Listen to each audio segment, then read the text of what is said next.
We are live, and I'm Justin Lomness, the Lunatic Libertarian.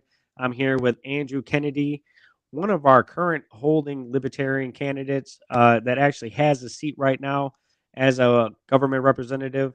And I'd like to welcome him tonight. He has some high ambitions, and he's going to tell us about that tonight on tonight's live stream. So, welcome, Andrew Kennedy, Libertarian candidate and Libertarian representative of the people. Thank you for having me on this evening. So how you doing tonight? Let us know about your upbringing and getting into the Liberty Movement and what made you want to run for the current position that you hold, which is Soil and Water Supervisor for District 3 in New Mexico, correct? Yes, it's Soil and Water or Central Valley Soil and Water Conservation District, which is just a part of Eddy County, New Mexico, which is right in the very southeast corner of New Mexico. Okay. But yeah, just to go into my background and where I come from, and I grew up in Texas. I grew up around cattle ranching and in the hay industry, and then I also did have some extended family that was still in the oil industry. My family wasn't in it anymore when I was growing up, but then I went through high school, doing all the FFA programs, whether that was doing judging or livestock showing, just, all the different FFA competitions that I basically get myself into, I got in. And then once I got out of high school and everything, went out, started doing my own stuff in the world. I started working in the ag industry there in Texas. I was actually working in the hay industry. And then I did that for about a year and a half or so, and I made the switch to the oil industry out here in New Mexico, in which that's what I've been the past 5 years. That's what I'm still in now, and which I'm actually branching off, starting up my own company in the oil field out here, which is pretty nice right now, but a little hectic. Well, more responsibility becomes more problems and more avenues in which you got to negotiate with people, Exactly. But do you I'm sorry. Do you think that the interactions that you've had in the oil industry, do you think it's more positive or negative? And do you have a lot of backlash because you are part of the oil industry right now? No, not really. I mean, especially in this area where we're at, pretty much the only industries that we have that are massive contributors to the economy are the oil field and the ag industry, in which, I mean, we do have a little bit of diversification in the ag industry out here. It's not just reliant on one crop or one product, but I mean, that's our two main things. And if we didn't have the oil field around here, our economy would be in really bad shape. I mean, the overall state of New Mexico, I think, ranks, the last time I looked, around 49th out of all the states economic wise. And which there's a lot to that, but I mean, part of it is less natural resources than some states, but then you do have ridiculous taxes like the gross receipts tax that keep a lot of companies out in New Mexico. Which a gross receipts tax, it's essentially like a sales tax, except for a company has to pay this tax at every stage of production on a product, even if they make it from scratch all the way into marketing it. They still have to pay a tax at each stage of production. So state corporate fairness, correct? What's that? Is that state corporate fairness, where even if the big guys got to pay every point along production, even the small guys got to follow the same rules, right? Right. And oddly enough, at least when I first started looking into it and everything, I didn't really think about it being this way. But one of the industries that it affects the most is actually the medical industry, particularly when it comes to all the equipment that healthcare requires. That gross receipts tax adds up quite a bit, and that actually has driven quite a few medical professionals out of the state within the past few years. So, doesn't New Mexico have a large landmass though, but not a lot of populated areas, and that's another part of the economic issues that New Mexico has? right, that does lend into it, because landmass wise, New Mexico is actually the 5th largest state by landmass. I don't remember exactly where we rank, total population wise versus other states, but we're around about 2 million people across the entire state. And it puts us down with a population density down I think it's in the bottom 5. So it is a fairly fairly sparsely populated state. I mean, you only have a handful of metro areas in which the Albuquerque metro area by itself takes up over a quarter of the total state's population. So, And do you have a high attribute of crime or anything that would be considered detrimental to New Mexico because of its alignment with the Mexican border, or do you guys not really see a huge avenue through New Mexico, or is it an overblown problem? I don't live there, so that's why I asked the question. certainly within the rural areas, there's not really much of a crime problem at all.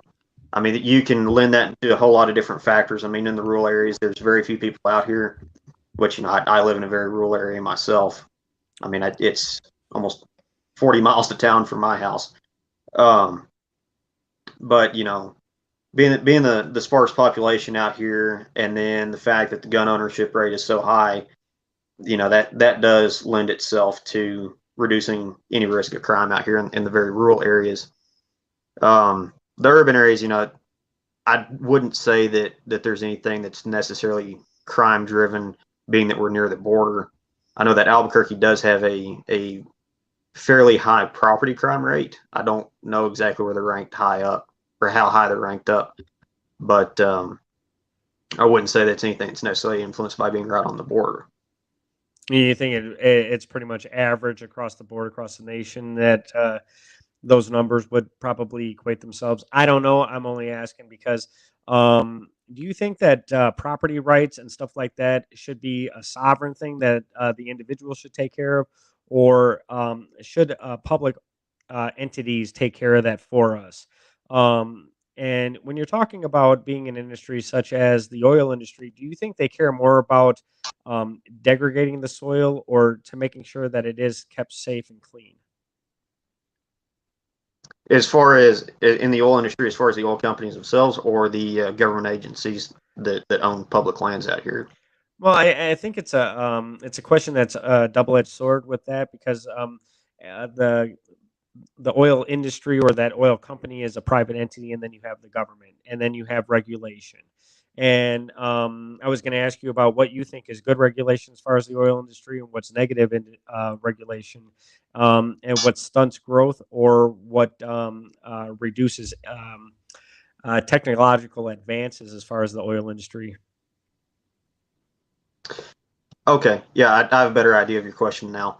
Um, as far as maintaining the environment, from my experience, all the companies that I've ever worked for, or ever worked with, did have good policies in place to maintain both the soil in the area, and if there was a potential of a spillage into a drain off or a runoff area, um, there were plans in place from everybody that I've worked with in that. So my experience has been very positive in actual management of the environment in the oil industry. And then there are some regulations that do lend themselves to some benefit from some of the oversight agencies from the government and the oil industry, because we all have heard about the Valdez spill, the Exxon Valdez spill, and then obviously the Gulf spill and everything. So I can see where there's some of the regulations could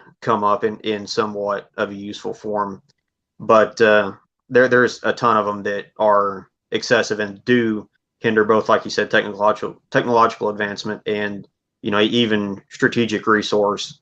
I mean, when it comes down to it, that's what oil is a strategic resource, whether you're talking military or industry wise. So, it does hamper that. One of the biggest things that came up within the past couple of years was a moratorium that was put on all federally owned lands. It wasn't just around national monuments, because that's what the original push was to get oil production halted near national monuments, which, I mean, take that for what it is, but it's not that big of a deal. But it was stepped up to all federal lands. That includes Bureau of Land Management, which that's a large portion of the western U.S. And so that had a massive effect, which fortunately they have started releasing drilling permits again, but there for a few months they had them completely shut down on issuing new permits on all federal lands. What's your perspective on the Right to Repair Act right now? I know that's more of a federal issue, but as far as agriculture is concerned, if you can't repair the vehicles that actually get your crops to market, like choppers or anything like that, what are the farmers supposed to do? Yeah, that ends up putting a lot of people in a very hard position. And as far as the Right to Repair Act, I haven't read the entire legislation on it, but I mean, I do have a cursory knowledge of what it's about. It's definitely done in good faith, I would think, but without reading the entire thing and without seeing how it's all going to play out, you never know how some new piece of government legislation is going to go. It might just make the problem even worse. Right. It's actually the Right to Repair Act is actually being reviewed right now, and it's basically says that a third party can repair that vehicle or program its electronic control module to make sure that it's repaired for the customer. It's not a proprietary thing. Well, if that gets repealed, then the manufacturer can say that I don't have to release this information to third parties, and you're shit out of luck. You got to come see me to get your equipment repaired. So, Right. I'm a diesel technician by trade, so it's something that I'm particularly interested in because I do work for an independent. So, I don't know. We'll see how it works out, but if they can monopolize the information on those vehicles and say it's proprietary, even though that it's built by 10,000 different manufacturers and slapped together, I don't know what to say. Um, when it comes to running for the House seat, do you have the signatures to be on the ballot? And what do you think? Because I know that libertarians talk about ballot access a lot, and I don't know the rules for New Mexico, and I don't know every other state either. I'm not gonna lie. So I'm not a legal jargon guy. So why don't you let us know how that process works, and if you are good to go as far as your campaign to start, or if you still have to acquire some things. Okay, so as far as my campaign, I'm already certified to be on the ballot. I already have, well, we already had our filing day about a month ago now, and they already sent out all the certificates of who would and wouldn't be on the ballot. So I've already got that done. For us here, state house candidates, you only have to get 10 signatures to get on the ballot, but those 10 signatures have to come from people who are registered to vote as libertarians in that district. Oh, okay.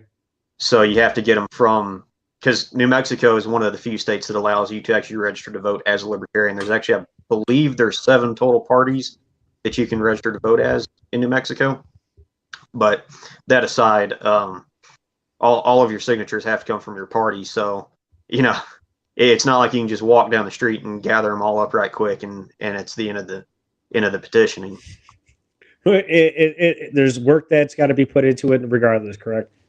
Right. Although the one thing that is kind of frustrating is they set how many signatures you have to have based upon how many people are registered to vote as your party in the state. And so we have to go get 10 signatures from our party members, or from our registered voters, I should say. And the Republican candidate in my district, I believe he only had to go get like 65 signatures, which makes absolutely no sense. And I'm sure there's way more Republicans registered to vote in that district than there are Libertarians. Oh, yeah. Yeah, by far. I mean, my district is probably, on a low end estimate, at least 70 or 75% Republican, I would think. Do you lean more towards the conservative side or more towards the right end of the spectrum when it comes to your political ideologies? Because I know that the Libertarian Party has a vast spectrum of actual political views, just as long as it stays within the NAP. And it may not even include the recognition of personal property. But beyond that, it's usually if you're know not to take people's stuff that or be nonviolent, then that's pretty much the libertarian's perspective. I definitely fall more on the pro-capitalist side of the libertarian spectrum by far. I mean, Ayn Rand is what kind of brought me into the liberty movement overall, I guess, if you want to say. So I mean, I've always had that pro-capitalist lean to me. Not that I have any issue with libertarians who don't lean that way. I mean, I've got quite a few libertarian friends that aren't necessarily within that hardcore pro-capitalist sphere of libertarian ideas. But that's just where my home is within the liberty sphere, I guess. Well, I've talked to a number of different libertarians, and from the manarchist and anarchist to the libertarian socialist, which I don't even know if that's really a thing or if that's just an oxymoron. I really don't know, but I've talked to a lot of different people that claim to be a lot of different ends of the spectrum. But one thing that seems to be most in common is that it's to help our fellow human beings out, to make sure that life, liberty, and the pursuit of happiness is the overall goal for everybody. I mean, it's not to have people impoverished or anything like that, or to say that I'm better than the next person. It's just to make sure that every fellow human being is actually secure in themselves and their surroundings, and to make sure that they're prosperous in their journey in this timeline. Yeah, I'd agree with that. So, if you were elected to that House seat, what would probably the first thing that you would try and do to get stuff done? So one of the first things that I would try to go after if I was put, in a position where I could try to push it through committees in the state house would be improving our gun rights out here, which fortunately we do have constitutional carry for open carry. Now you do have to have a license to do concealed carry out here. Fortunately, they're not nearly as harsh as some states are. If you conceal carry without a permit, the penalties aren't quite as stiff as say California or New York would be, but they still will tag you for it. So one of the things that I try to push for is making all carry, whether it's open or concealed, constitutional carry. Which the only reason why they even had that license back years ago was New Mexico was one of the first states in the region to actually move to constitutional carry, and they just left that license in place for if you left the state, because at the time if you went to Texas or Colorado, you had to have a license to carry. So I think that was what the intention of why they left it there with lesser penalties, but still, at this point, even Texas has gone to constitutional carry. It's by time to just get rid of that archaic law, basically. Well, I don't even know if I would qualify still, because I'm a felon, so I don't even know if I'd still qualify for constitutional carry. I'm very disappointed that I cannot have a firearm for personal home protection, and even though my wife is not a felon, even if there is a weapon in the house or even in the vicinity, or if I know about it, it can be something that can have repercussions for me. So it's very detrimental as far as I feel my safety as a human being. But Right. yet again, these are the laws that are passed and the policies that are implemented by the police. I was talking to Dan Berman yesterday about the definition of peace officer versus policy officer or a police officer. What do you think about that kind of language that is being used nowadays, that is pretty much like detrimental to everybody on the planet, in my opinion? But what are your thoughts on that? I can see where there definitely be an argument for referring to a peace officer versus a policy officer, as you said. But in the grand scheme of things, I don't know that just changing the name of a specific position or a job or like that would actually have overall effect. I think that there would have to be more change in a lot of different aspects of law enforcement to actually meet that moniker of a true peace officer.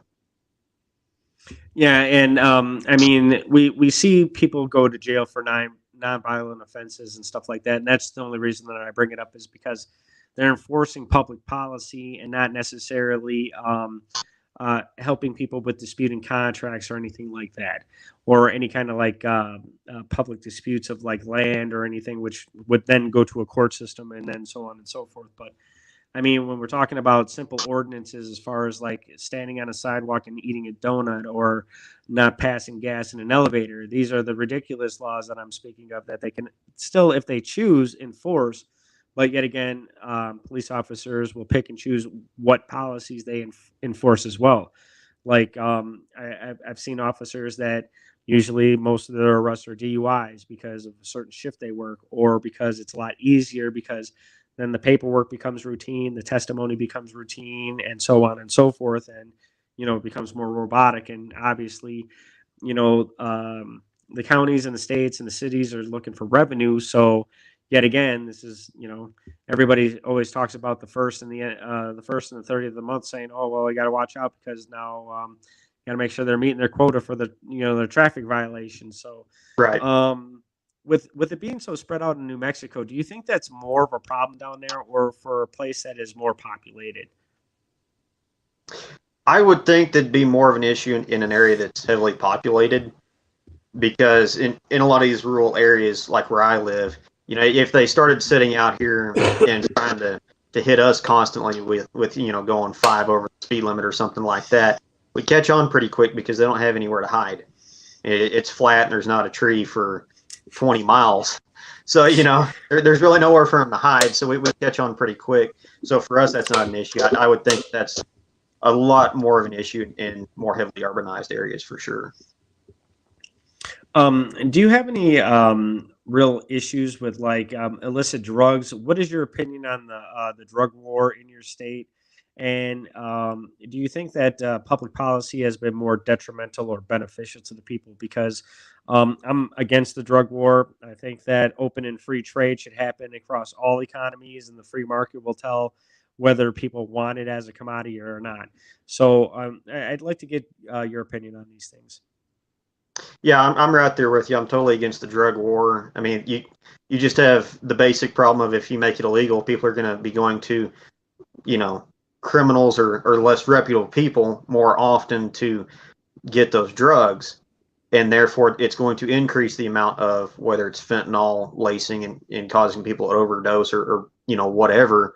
It just puts people in a more dangerous position with prohibition. It was the same way with prohibition of alcohol, and even somewhat with prohibition of guns that we have, in which I personally don't think that prohibition of alcohol has completely gone away. It's just not as in your face as it used to be. There's prohibition of alcohol in Alaska. I know that for sure. Yeah. So I mean, um, I like I said, I'm against prohibition in general. Which fortunately, New Mexico actually got recreational weed the first of this month, so that was good. It's still taxed though, right? It's not just decriminalized to where a person can grow it free and clear, not have to worry Oh about the no, government being involved. Okay.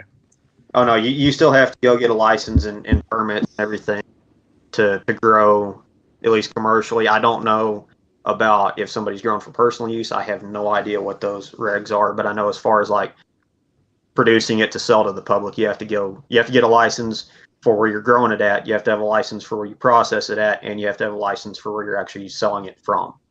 So I can understand that on from a commercial perspective, just to make sure that you don't have any like insects or anything or a fungus coming onto the plant or anything like that. I completely understand that. But I mean, for somebody that's growing it for their own personal use, I think it should be completely decriminalized. I don't think that anybody should tell anybody how many aloe vera plants they should grow in their house for medicinal purposes or anything like that. And I don't think there's any difference between a hemp or a cannabis plant when it comes to personal medicinal use, because aloe vera for sunburns and stuff like that, or burns in general, or any other kind of herbs that you can use for a medicinal purpose. right. I mean, technically, according to the feds, it's legal to make, as long as it's not liquor, you can make your own beer or wine at home. But, if you grow your own marijuana at home, if you're in a certain state, that's too far, apparently. Correct. Even though you got to care in nature for that plant to make sure that it actually does grow, and you're Right, putting your own personal love into that. It's another being, though. It's a living thing. It's an organism. So right. I don't understand the thought process of the government. I've never have been able to, but um, what else do you think that you can accomplish? Do you think there's a more of a backlash on the far right or the far left, or Republicans or Democrats? Do you have any kind of like immigration policies that you would try and implement or get rid of? I mean, what else do you think you can accomplish in that seat if you could get there? As far as immigration, there's really not a whole lot that a state representative can do. and really any state level official, there's really not much that you can do. I mean, I guess that, some governors do run off and for some reason decide to send the National Guard to their parts of the border. But aside from that, I don't think that there's much that a state level officer could really do one way or another on immigration. I mean, I guess you could try to get the state level police to, not put any time in working with ICE or Customs and Border Patrol. But aside from that, I mean, I don't know that there's a whole lot you could do. Do you think that local officers could arrest corrupt federal officials? Do you think that would be something that could happen? I don't necessarily know how well that would go over. I mean, theoretically, it's something that you could do. Which, I mean, I don't know. Are you familiar with the story of Schaefer Cox? I am not. So the only reason why I bring that up is that he wasn't necessarily going for the same angle that you mentioned there, but he was running for governor of Alaska, and this was back in the mid 2000s, I believe. And he was running on a policy of he wanted to basically take the commerce part of the Constitution and mix it with the Second Amendment, because in the commerce part of the Constitution, it mentions that the feds only have the right to regulate commerce between one state and another, or with a foreign nation. And so he was going to argue that if a firearm was manufactured in Alaska, sold in Alaska, and owned in Alaska, that it shouldn't be under any federal oversight whatsoever. It should just be under oversight of the Alaska state government. And he ended up getting framed in a lot of stuff that the feds made up, and they hauled him off to prison for quite a while for something that didn't even happen. But so just off of that, I don't know how well it would work out for you if you were a local official and you tried to arrest federal officials. Well, I mean, I guess it just depends on the fortitude of the individual. I mean, and a lot of libertarians like to say live free or die, Right. But there are very few Americans that will actually go and die on that hill, so to speak, because there are examples of people that actually have done it, and I think Ruby Ridge and Waco, stuff like that. So, and I believe that the anniversary of the Oklahoma City bombing was just a couple days ago, correct? I know it's sometime in mid to late April. I don't know the exact date. And I noticed that I seen a couple memes on Facebook about it, and how Timothy McVeigh blew up the Oklahoma City building because of retribution for the Waco incident. I don't know how true that is. I'm just regurgitating Facebook nonsense. Maybe, I don't know. Yeah, I guess I don't know for sure. I've seen a couple documentaries about both Waco and Oklahoma City that do mention something about him having been at Waco, like in an area where the bystanders and press were. But I mean, I don't really know. Like you, I don't know for sure how much any of that's true or not.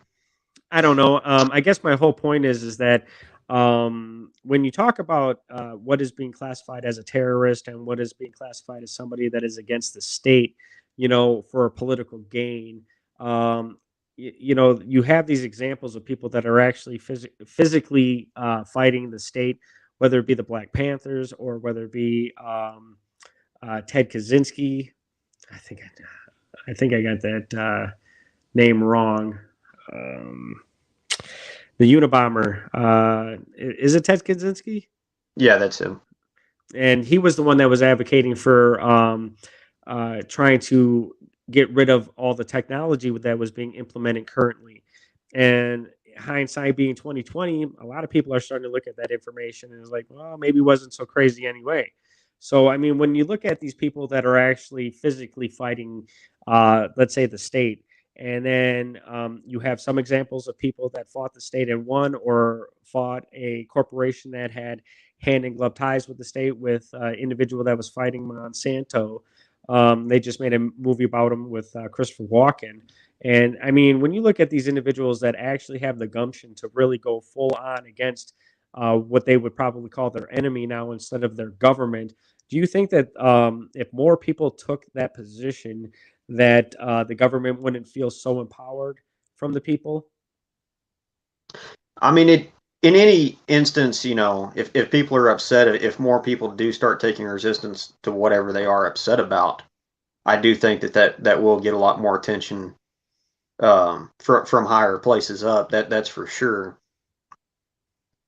Uh, Now, as far as some of the methods that the people that you mentioned, some of the methods that they did it, I wouldn't condone, but I understand where you were going with it with that whole Well, train of thought. my point is that there's some people that saying that the Libertarian Party is not moving fast enough for their liking, and there are some people that say that the Libertarian is being built just like every other party. Is that you have to do it with working with the platform that you are giving and to do the proper protocols and everything like that.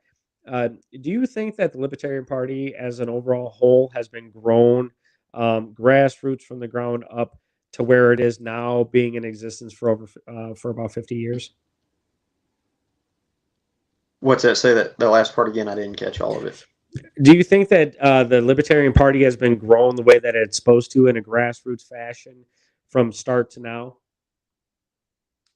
I definitely think it has been growing in a grassroots fashion. That's for sure.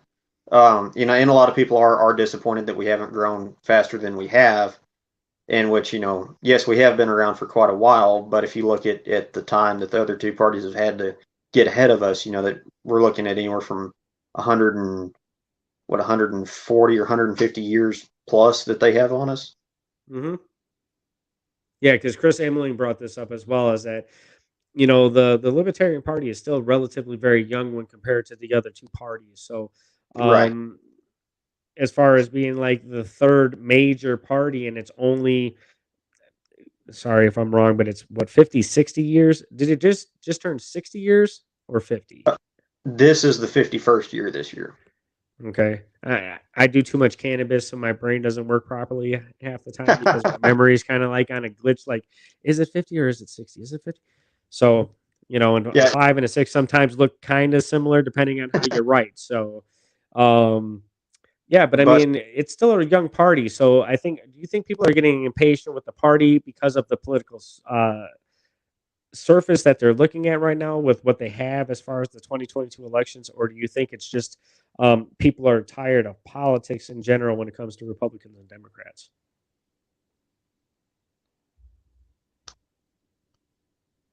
it's a good question. I could see it being a mix of both. There are a lot of people who do get impatient and want to see this party, just start jumping and growing like we've never seen.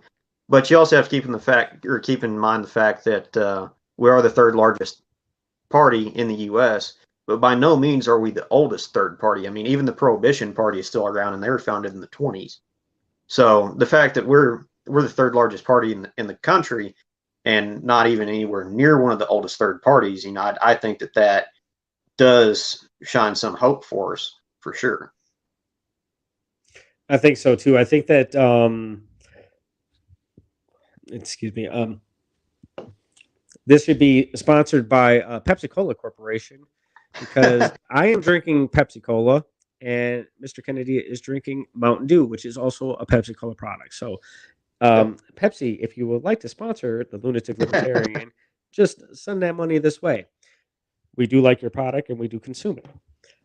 Anyways, when it comes to being a libertarian and wanting to do things exponentially but correctly, do you think that we are moving on a national party in the right direction, or do you think we're moving a little bit too fast? A little bit of both again on that. I do think that in some ways we do get a little bit too big for our britches at the national level by dumping so much time, effort, money, and resources into, say, like the presidential runs, which, we all know that we're not going to win anytime soon. And the way that we have to build up to get that 5% eventually, and then get into that range where we're actually giving the Republican, the Democrat candidates a run for their money at the polls. The way we get there is we start by getting local officials elected and state level officials elected. and show people that our ideas work. If we just keep sitting here and, we have, I think, what do we currently have? Either 3 or 4 sitting state representatives across the country. So we have them, and then we have only a few hundred local officials, which, to us sounds like a lot, but in the grand scheme of things, if you compare it to what the Republicans and Democrats have, that's nothing at all. And so if we build up our base of officials that we have at lower offices, then I think then we can come to the general public and say, hey, look, these are some of the things that we've done in these communities or in these states, and it's improved people's lives in this way, whatever that is. Then we can prove that our ideas work and have a more solid sales pitch to the general public. Do you think that if libertarians had their way and got rid of the federal Department of Education, do you think that the skill sets of people on the ground level, the people that go to work every day, work the 9 to 5s and everything like that, once you start training them for those skill sets from a much younger age, just like if you were to be a rancher at home back in the early 1880s, you're not going to school. Your education comes on the job as you're doing the job every single day at home, right? So, do you think that building those skill sets would be essential for the American populace right now versus having a centralized education system that's obviously putting our kids right into the gutter? Yeah, I definitely think that there's a lot of room for improvement in education. Whether you're looking at a state level here or national level, and there's a myriad of different ways to approach that. I definitely think that opening up more school choice options, whether you're looking at private schools, charter schools, or make it easier for parents to transition to homeschooling, or even allow, like, let's say there's somebody that is trained to be a teacher that lives in a neighborhood or whatever in town, and they want to have their own, small school. I think that, as long as that's, a decent, reputable person, I wouldn't see any reason why anyone would object to them offering, their services to the public, just like any other person of a trade does. I mean, someone who's a plumber can go offer their services with just a van from their house, basically, or a pickup truck. So, I mean, I don't understand Correct. why we apply two different levels there on people of trade. But it is what it is. But like I said, there's definitely a lot of fixes that could start there and then work up to, once people are more comfortable with moving away from public funded education, then that's when you could look at, if we get a president, then we start looking at getting rid of the Department of Education and stuff like that. So Do you think that people have lost their security in the Department of Education or the public education system as a whole, or do you think people still put their security into it? Do you think that they put their security into it? Because I've seen myself, I homeschool my children with my wife. So the thing is that I didn't have security in it before my children were even born. My whole goal was to homeschool my children.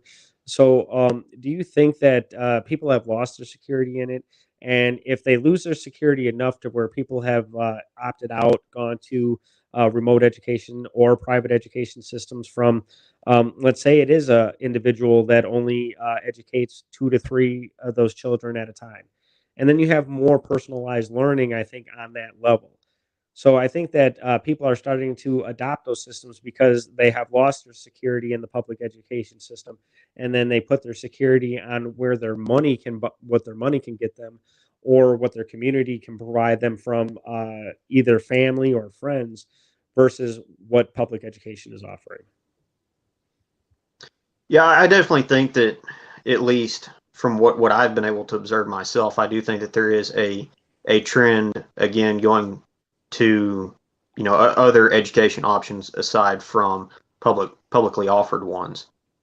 In which, there's a whole myriad of reasons for that, in which, you can go down a whole rabbit hole of CRT and everything, which, my whole response on that the entire time has been, like, even when I was running for Soil and Water Conservation Board, even though it had absolutely nothing to do with education whatsoever, I still would have people ask me that. And typically I would sidestep that question.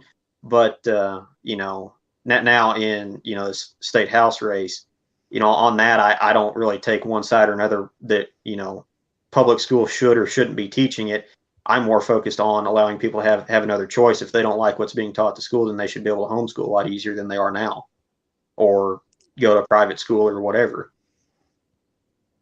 I think that people would be better off that way. I think that we need to get back to something of apprenticeships from a younger age. I know that the Department of Labor has their permits and stuff as far as child labor laws and stuff like that. But when they take the actual education of daily functional tasks away from sitting in a desk for 8 hours out of the day instead of actually going out and doing something and expelling energy and being outside, let's say, versus just being in a classroom. I think that people have started to realize ever since COVID hit and people were taken out of their normal routine and dumped into another routine that they probably didn't agree with, but they adopted. I think that people are like, oh, well, I do have options out of this cycle of life that's been offered to me ever since I was in first grade. And, when I graduated high school, then I had to join the assembly line and so on and so forth. Right. Yeah, I do think that COVID did put people in a or a lot of people in a position where they did a massive reassessment of how just everything in general is run day to day. Do you think libertarians are benefiting from that though? As far as an overall benefit of a shift to our ideas from everything that happened in the fallout of COVID, I think in some ways yes, but then again, it also depends on the exact area that you're talking about and who you're talking to. I mean, there are some people who are still dead set that we should have even locked down even worse than we did and had even tighter restrictions on people than we did. You're going to run across those people always. But I do think that overall, a lot of people did kind of start questions like, hey, why can they just all of a sudden tell us we can't go to work and feed our families? When I live in the country that is the land of the free and the home of the brave, that we've been told that our entire life as well. So I mean, I never had the problem with dealing with not being able to work or anything like that, or being placed on supplemental insurance benefits, with workman's comp, or I'm sorry, unemployment benefits or anything like that. So I didn't have to worry about any of that because I was labeled essential, so I could go to work every single day. I'm fortunate enough to work for an individual that uh, is has more libertarian mindset than most people do. So I never have to worry about mask or anything like that. And I think my immune system is probably top notch just because I've been eating rust, oil, grease, and dirt for the past 20 years underneath heavy semis. So I don't think that I'm worried about too much about a small or an infectious disease, regardless of what it is. I've come to the concept of I'm going to die one day. I don't know when and I don't know how. So whatever. I just got to keep pushing through life no matter what every single day. And that's one of the things that brought me to the liberty movement is like this is a political party that can actually implement policy as long as we can get our representatives into office. Right. So I wholeheartedly started backing it, and then I created this podcast, and I've actually been quite surprised of how many individuals I've been able to interview with such a short duration being in the Libertarian Party as a paying official or a paying participant, I should say, and also with not being because I was aware of Spike Cohen and Joe Jorgensen during the 2020 elections. My mother was aware of Ross Perot back in the day as an independent, 1992, I believe, one or 92.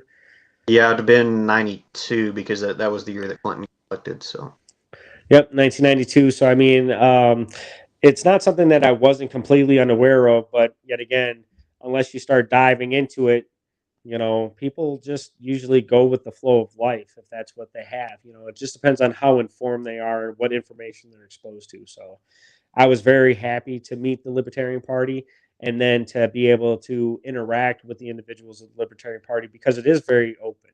And that's one thing that's very nice about it is that it's, hey, you want to talk to this person? Go right ahead. They're very open to conversation no matter who you are, right. and I love that. Right. Yeah, it's definitely a lot different than the GOP or the DNC. That's for sure. I mean, I've never been part of them, but I do know people who do involve themselves in their politics. a little bit, and it's almost impossible for them to get in contact with anybody, maybe above their county level. So that is one nice thing about the LPs. People are willing to talk to you generally. I mean, yeah, people do joke about the infighting and whatnot, but for the most part, as long as you're cool and you're chill with people, everybody else will be cool and chill with you. And that's just the Well, route that I've always taken with it.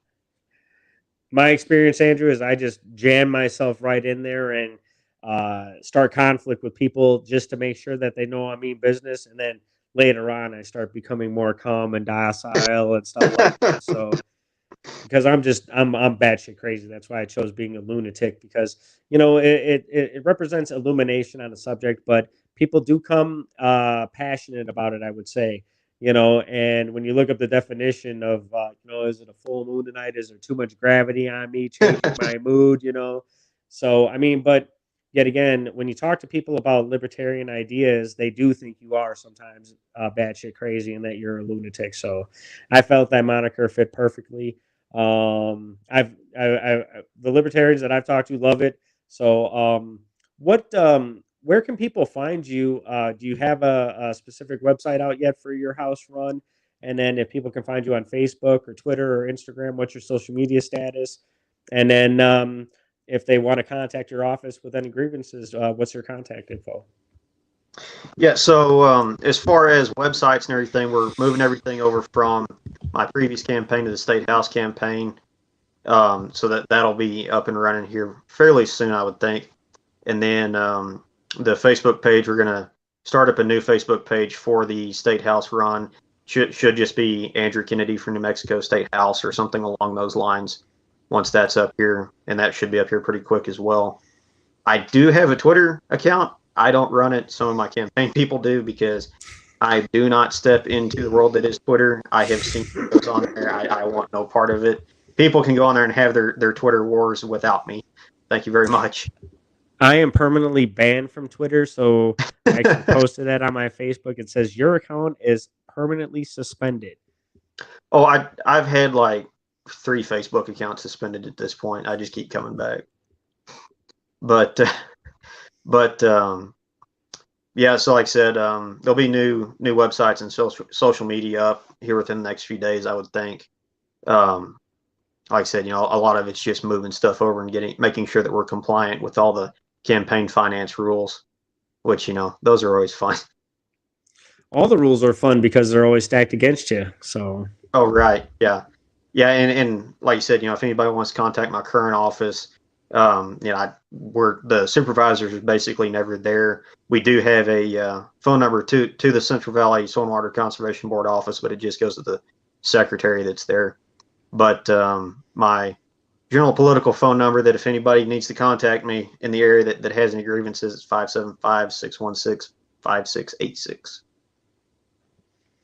And I'll just let people be able to rewind it on the YouTube channel every 10 seconds, because I can't even remember that. But usually people don't use the phone anyway anymore. It's usually always be a text or Facebook or some other app like that. So yeah, which I mean that number does take texts. So okay, yeah. I mean, is there anything else that you'd like to boast for your campaign while we're still on here, or I mean, it's been a great conversation. I think we've talked about pretty much everything from cannabis to the border to schools to anything that you could really do. I mean, I think we pretty much hit it all. Yeah, we at least hit the high points. I mean, we didn't go into conservation or anything like that, which that is part of what I want to try to do from the State House, of actually kind of create a system of accountability for the Fish and Game Department out here, because right now the head of the Fish and Game Department is just appointed by whoever the governor is, if they want to replace them or not, or if they step down, they appoint somebody to replace them. So there's really no way to hold them accountable. And one thing that I think that we could do to fix that is create a system kind of like the Soil and Water Conservation Boards, or a school board or whatever, and have it oversee each regional field and game office.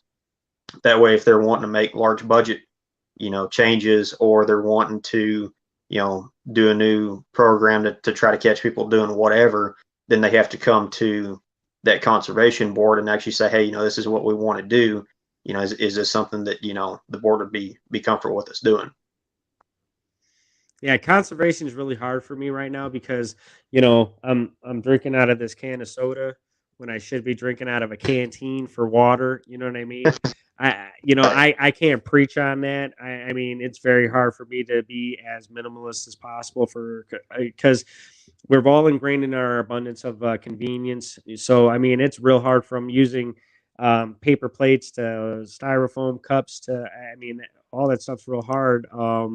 Do you think that if we could actually implement having like steel plates again versus the convenience of, oh, well, I don't have to clean now because I'm feeling lazy, so I can just throw this away instead of just, using hot water and soap and cleaning it and stuff like that? I mean, I think that's one thing that Americans have a real hard time with. I mean, we have people that are like, parading around save the world and then they're carrying individual bottles of plastic bottles of water, so that's Right. a very hard subject for me because I think true conservation is a mindset that's going to take every single person to try and change our habits. But we have it, it's the same thing when, I talk to people about cloth diapers versus, buying store bought diapers as far as disposables or, refuge trucks for, we should have compost instead of throwing everything in a landfill and paying a private entity to get rid of our trash. That is a very we should have started with that off the top because I mean I can go down a deep rabbit hole with you about that as well because I mean there's so much industry behind even garbage disposal that got tied into organized crime units when you're talking about the Teamsters back in the day. I mean we can if you want we can have an entire hour long conversation on strictly conservation if you want. I mean, I'd be comfortable with that if you wanted to do another show or something sometime. I'd be happy to do that because I always tell people that the three issues that are the biggest ones to me as a libertarian, the first two, they sound pretty par for the course for a libertarian. The third one catches a lot of people off guard because most libertarians aren't big in this sphere. But my three main are gun rights, taxes, and conservation. Yeah, I mean, I hate taxes. I wish the government wouldn't take my money before I even receive it in my bank account. They get my money before I do when I make it, so they should Right. just be happy with that, right? I mean, but they Right. still, I mean, taxes. We know taxation is theft because if people wanted to build roads, there were plenty of people that got together if they wanted transportation for consumer good transport. The companies got together and they made it happen. I mean, Yeah. if you're building a road for a mine, that mining company decides to clear the area, pave it, or do whatever they have to do. They get their equipment through. That's not an issue. It's when you get the government involved and, well, I need permits and I need this and I need that. And, that's when they said, oh, well, we'll just take it over and then we'll create all the contracts and all this stuff. And then we'll say that we need all this equipment, but then we'll still subcontract 3/4 of the work out. Right. Yeah, I mean, you can even look also, giving examples of privatized infrastructure. Just look at how many railroads we have here in the U.S. Yeah, granted, a lot of them run across publicly owned lands, and a lot of the rail industry is subsidized. There's a whole different argument that can go into that. But I mean, Yep. pretty much all of the rail lines in the U.S., especially once you get outside of city limits, they're all owned and controlled by some sort of private entity, and they're maintained by them. So, the idea that you couldn't have private infrastructure is absolutely ridiculous. I mean, because like where I live, I don't have a well. I'm connected to a water supply system, but it's not a publicly funded water supply. It's from some people that have some private wells out on some land outside of the village that they sell water out of. So, the idea that all infrastructure has to be granted by the government on their whims and terrible maintenance, that idea I think is just pretty ridiculous. We have plenty of examples of like Flint, Michigan, and stuff like that with terrible water supply systems. So I mean, or terrible water systems that are contaminated by terrible infrastructure. We'll say, Yeah. and what are you going to do about that besides rip it all up and replace it? And who's going to pay for it? Well, it's going to be John Q. taxpayer anyway. So just do it. What are we sitting here? Oh, we can't line the correct pocket just yet, so we're gonna have to wait on that a little bit. I I swear we could have another hour-long conversation about many other topics and probably still wouldn't be able to cover everything. Um, and that's one thing that I love about talking with libertarians, because it's about talking with people that also care. And I like to say they give a shit. You know, Right. they're not just out here as mouthpieces saying, "Oh, well, you should do this and you should do that," as they're, making backdoor deals saying, "Oh yeah, I'm lining my pockets." That's usually not the perspective that I get with libertarians. It's real, from the heart, concern about what we're doing for our future. Yeah, I mean it. Pretty much every, there's the exception to every rule, but pretty much every libertarian, from what you said, is generally a fairly down to earth person that's is trying to make some improvement in both their lives and other people's lives. It's not like you see typically with Republican politicians or, you know, figureheads or talking mouthpieces, whatever. Of they're just out there trying to master the art of the grift is all they're doing. Exactly. Exactly. Well, we're about out of time, man. We will definitely schedule another show and Okay, we can talk on sounds good. multiple different topics. I hope you enjoyed your time on the Lunatic Libertarian. We didn't get too batshit crazy, but usually when we're talking policy, it's about, usually it's pretty basic and straightforward for human beings to come to a consensus on policy when it comes to daily life. Right. And I wish you luck in your seat. Everybody get out there and vote. This man sounds like he's got a good head on his shoulders and he's doing stuff in government right now to help you out. So get out there, vote Andrew Kennedy for that district seat, number 66 for the state house seat in New Mexico. I'm Justin Lomness. I'm the Lunatic Libertarian, and I will see you next time. And we are out.